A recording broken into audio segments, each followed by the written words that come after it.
DRDOನವರು ಹುದ್ದೆಗಳಿಗೆ ಅರ್ಜಿಯನ್ನ ಕರೆದಿದ್ದಾರೆ. MTRDC ಅನ್ನೋ ಡಿಪಾರ್ಟ್ಮೆಂಟ್ ಅಂದ್ರೆ microwave tube research and development centre ಅನ್ನೋ ಡಿಪಾರ್ಟ್ಮೆಂಟ್ನಲ್ಲಿ ಹುದ್ದೆಗಳಿಗೆ ಅರ್ಜಿಯನ್ನ ಕರೆದಿದ್ದಾರೆ.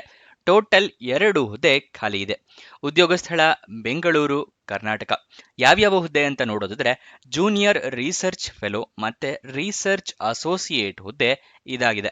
ಇದಕ್ಕೆ ತಿಂಗಳಿಗೆ 37,000 ರೂಪಾಯಿಂದ ಹಿಡಿದು 67,000 ರೂಪಾಯಿ ತನಕ ಸ್ಯಾಲರಿ ಇರುತ್ತೆ. ಯಾವ್ಯಾವ ಹುದ್ದೆ ಎಷ್ಟೆಷ್ಟು ಖಾಲಿ ಇದೆ ಅಂತ ತಿಳ್ಕೊಳ್ಳೋದಾದ್ರೆ ಜೂನಿಯರ್ ರಿಸರ್ಚ್ ಫೆಲೋ ಹುದ್ದೆ 1 ಖಾಲಿ ಇದೆ. ರಿಸರ್ಚ್ ಅಸೋಸಿಯೇಟ್ ಹುದ್ದೆ 1 ಖಾಲಿ ಇದೆ. ಟೋಟಲ್ 2 ಹುದ್ದೆಗಳು. ನೆಕ್ಸ್ಟ್ ಇದರ ಸ್ಯಾಲರಿಯನ್ನ ನೋಡೋದಾದ್ರೆ ಜೂನಿಯರ್ ರಿಸರ್ಚ್ ಫೆಲೋ ಹುದ್ದೆಗೆ 37,000 ರೂಪಾಯಿ ಸ್ಯಾಲರಿ. ರಿಸರ್ಚ್ ಅಸೋಸಿಯೇಟ್ ಹುದ್ದೆಗೆ 67,000 ರೂಪಾಯಿ ಸ್ಯಾಲರಿ ಇರುತ್ತೆ. ಗೊತ್ತಾಯ್ತಲ್ವಾ? ಜೂನಿಯರ್ ರಿಸರ್ಚ್ ಫೆಲೋಗೆ 37,000, ರಿಸರ್ಚ್ ಅಸೋಸಿಯೇಟ್ ಹುದ್ದೆಗೆ 67,000. ನೆಕ್ಸ್ಟ್ ಸೆಲೆಕ್ಷನ್ ಪ್ರೋಸೆಸ್ ವಿವರ ತಿಳ್ಕೊಳ್ಳೋದಾದ್ರೆ ಯಾವುದೇ ರೀತಿಯ ಪರೀಕ್ಷೆಗಳು ಇರೋದಿಲ್ಲ.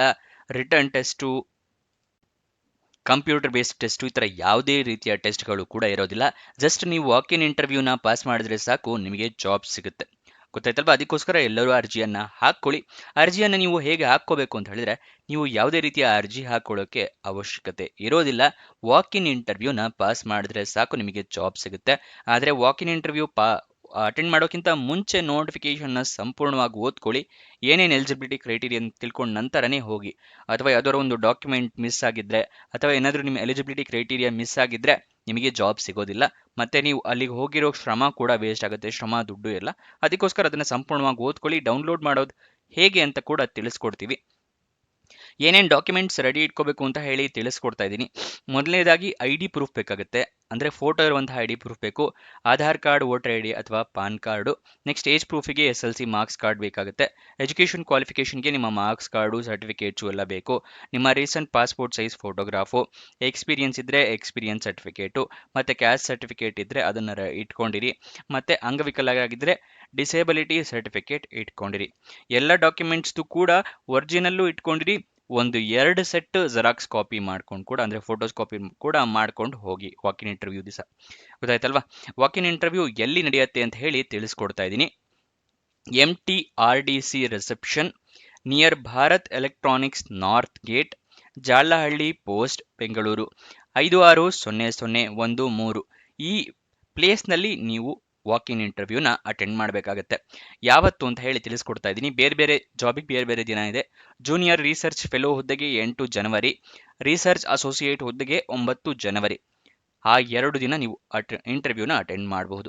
2 ಇಂಟರ್ವ್ಯೂನ ಕೂಡ ಅಟೆಂಡ್ ಮಾಡಬಹುದು, ಎಲಿಜಿಬಿಲಿಟಿ ಕ್ರೈಟೀರಿಯಾ ಮ್ಯಾಚ್ ಆಗುತ್ತೆ ಅಂತ ಹೇಳಿದರೆ. ನೆಕ್ಸ್ಟು ನೋಟಿಫಿಕೇಶನ್ ರಿಲೀಸ್ ಆಗಿದ್ದು 25 ನವೆಂಬರಿಗೆ.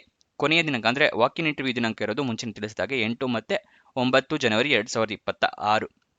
ಇವಾಗ ನೋಟಿಫಿಕೇಶನ್ ಡೌನ್ಲೋಡ್ ಮಾಡೋದು ತಿಳಿಸ್ಕೊಡ್ತಾ ಇದ್ದೀನಿ. ಡಿಸ್ಕ್ರಿಪ್ಷನ್ ಮತ್ತು ಕಮೆಂಟ್ ಬಾಕ್ಸ್ನಲ್ಲಿ 2ನೇ ಲಿಂಕನ್ನು ಕ್ಲಿಕ್ ಮಾಡಿದ್ರೆ DRDO ಜಾಬ್ ಡೀಟೇಲ್ಸ್ ಓಪನ್ ಆಗುತ್ತೆ. ಇಲ್ಲಿ ಸ್ಕ್ರೋಲ್ ಡೌನ್ ಮಾಡಿ ಫುಲ್ ಕೆಳಗಡೆ ಬನ್ನಿ. ಅಫಿಷಿಯಲ್ ನೋಟಿಫಿಕೇಶನ್ PDF ಅಂತ ಸಿಗುತ್ತೆ. ಅದರ ಪಕ್ಕದಲ್ಲೇ ಕ್ಲಿಕ್ ಹಿಯರ್ ಅನ್ನೋದನ್ನು ಕ್ಲಿಕ್ ಮಾಡಿ ನಿಮಗೆ ನೋಟಿಫಿಕೇಶನ್ ಓಪನ್ ಆಗುತ್ತೆ. ಇಲ್ಲಿ ನಿಮಗೆ ವಾಕ್ ಇನ್ ಇಂಟರ್ವ್ಯೂ ಡೇಟು ಎಲ್ಲ ಕೊಟ್ಟಿದ್ದಾರೆ ನೋಡಿ, ಯಾವ್ಯಾವ ದಿವಸ ಇರುತ್ತೆ ಅಂತ ಹೇಳಿ ಕೂಡ ಕೊಟ್ಟಿದ್ದಾರೆ. ಇದನ್ನು ಸಂಪೂರ್ಣವಾಗಿ ಓದ್ಕೊಳ್ಳಿ. ಇಲ್ಲಿ ಯಾವ್ಯಾವ ಹುದ್ದೆಗೆ ಏನೇನು ಎಜುಕೇಷನ್ ಕ್ವಾಲಿಫಿಕೇಷನ್ನು ಎಲ್ಲದೂ ಕೊಟ್ಟಿದ್ದಾರೆ. ಇದನ್ನು ಸಂಪೂರ್ಣವಾಗಿ ಒಂದ್ಸಲ ಓದ್ಕೊಳ್ಳಿ, ಆಮೇಲೆ ಇಂಟರ್ವ್ಯೂನ ಅಟೆಂಡ್ ಮಾಡೋದಕ್ಕೆ ಹೋಗಿ. ನೆಕ್ಸ್ಟ್ ಅಫಿಷಿಯಲ್ ವೆಬ್ಸೈಟ್ ಅಡ್ರೆಸ್ ಬೇಕು ಅಂತ ಹೇಳಿದ್ರೆ drdo.gov.in. ಇದು ಅಫಿಷಿಯಲ್ ವೆಬ್ಸೈಟ್ನ ಅಡ್ರೆಸ್ ಆಗಿರುತ್ತೆ. ಈ ಅಫಿಷಿಯಲ್ ಇದ್ರ ಮೇಲೆ ಕ್ಲಿಕ್ ಮಾಡಿದ್ರೆ ಅಫಿಷಿಯಲ್ ವೆಬ್ಸೈಟಿಗೆ ಕರ್ಕೊಂಡು ಹೋಗುತ್ತೆ. ಅಲ್ಲಿಂದ ಕೂಡ ನೀವು ಜಾಬ್ ಡೀಟೇಲ್ಸ್ ಅಂತ ತಿಳ್ಕೊಬಹುದು. ಅಲ್ಲಿಂದ ಕೂಡ ನೀವು ನೋಟಿಫಿಕೇಶನ್ ಡೌನ್ಲೋಡ್ ಮಾಡ್ಕೋಬಹುದು. ನೆಕ್ಸ್ಟ್ ಇದರ ವಯೋಮಿತಿಯ ಡೀಟೇಲ್ಸ್ನ ತಿಳಿಸ್ಕೊಡ್ತಾ ಇದ್ದೀನಿ. ಜೂನಿಯರ್ ರಿಸರ್ಚ್ ಫೆಲೋ ಹುದ್ದೆಗೆ ಮ್ಯಾಕ್ಸಿಮಮ್ 28 ವರ್ಷದವರು ಅರ್ಜಿ ಹಾಕೋಬಹುದು. ರಿಸರ್ಚ್ ಅಸೋಸಿಯೇಟ್ ಹುದ್ದೆಗೆ ಮ್ಯಾಕ್ಸಿಮಮ್ 35 ವರ್ಷದವರು ಅರ್ಜಿಯನ್ನು ಹಾಕೋಬಹುದು. ಆದರೆ ವಯೋಮಿತಿಯ ಸಡಿಲಿಕೆ ಕೊಟ್ಟಿದ್ದಾರೆ, ಏಜ್ ರಿಲ್ಯಾಕ್ಸೇಷನ್. ಯಾವ್ಯಾವ ಕ್ಯಾಟಗರಿಯವರಿಗೆ ಅಂತ ಹೇಳಿದ್ರೆ OBC ಕ್ಯಾಟಗರಿಯವರಿಗೆ 3 ವರ್ಷದ ಸಡಿಲಿಕೆ ಕೊಟ್ಟಿದ್ದಾರೆ. SC/ST ಕ್ಯಾಂಡಿಡೇಟ್ಸ್ಗಳಿಗೆ ಮತ್ತು ಫಿಸಿಕಲಿ ಹ್ಯಾಂಡಿಕ್ಯಾಪ್ಡ್ ಅಂದರೆ ಅಂಗವಿಕಲ ಕ್ಯಾಂಡಿಡೇಟ್ಸ್ಗಳಿಗೆ 5 ವರ್ಷದ ಸಡಿಲಿಕೆಯನ್ನು ಕೊಟ್ಟಿದ್ದಾರೆ. ಅಂದರೆ ನೀವೇನಾದ್ರು ರಿಸರ್ಚ್ ಅಸೋಸಿಯೇಟ್ ಹುದ್ದೆಗೆ ಹಾಕೋದಿದ್ರೆ SC/ST ಅಥವಾ ಅಂಗವಿಕಲ ಕ್ಯಾಂಡಿಡೇಟ್ಸ್ ಆಗಿದ್ರೆ 40 ವರ್ಷದವ್ರ ತನಕನೂ ಅರ್ಜಿ ಹಾಕೋಬಹುದು. ಆದರೆ ನಿಮ್ಮ ಹತ್ರ ಸರ್ಟಿಫಿಕೇಟ್ಸ್ ಇರಬೇಕು. ಅಂಗವಿಕಲತೆಯನ್ನು ಪ್ರೂವ್ ಮಾಡುವಂಥ ಡಿಸೇಬಿಲಿಟಿ ಸರ್ಟಿಫಿಕೇಟು, ಜಾತಿ ಪ್ರಮಾಣ ಪತ್ರ, OBC ಪ್ರಮಾಣ ಪತ್ರ ಇವೆಲ್ಲ ಇರಬೇಕಾಗುತ್ತೆ. ಎಜುಕೇಷನ್ ಕ್ವಾಲಿಫಿಕೇಷನ್ ನೋಡೋದಿದ್ರೆ ಜೂನಿಯರ್ ರಿಸರ್ಚ್ ಫೆಲೋ ಹುದ್ದೆಗೆ degree, BE, BTech, graduation, ME, MTech, post graduation degree ಅಥವಾ MSc ಆದವರು ಅರ್ಜಿ ಹಾಕೋಬಹುದು. ರಿಸರ್ಚ್ ಅಸೋಸಿಯೇಟ್ ಹುದ್ದೆಗೆ ME MTech ಅಥವಾ PhD ಆಗಿರ್ಬೇಕಾಗತ್ತೆ. ಇದಿಷ್ಟು ಈ ಜಾಬ್ನ ವಿವರ ಎಲ್ಲ ತಿಳ್ಕೊಂಡಿದ್ದೀರಾ ಅಂತ ಅನ್ಕೊಂತೀನಿ. ನಿಮಗೇನಾದರೂ ಡೌಟ್ಸ್ ಅಥವಾ ಕ್ವಶನ್ಸ್ ಇದ್ರೆ ಕಮೆಂಟ್ ಬಾಕ್ಸ್ನಲ್ಲಿ ಕಮೆಂಟ್ ಮಾಡಿ.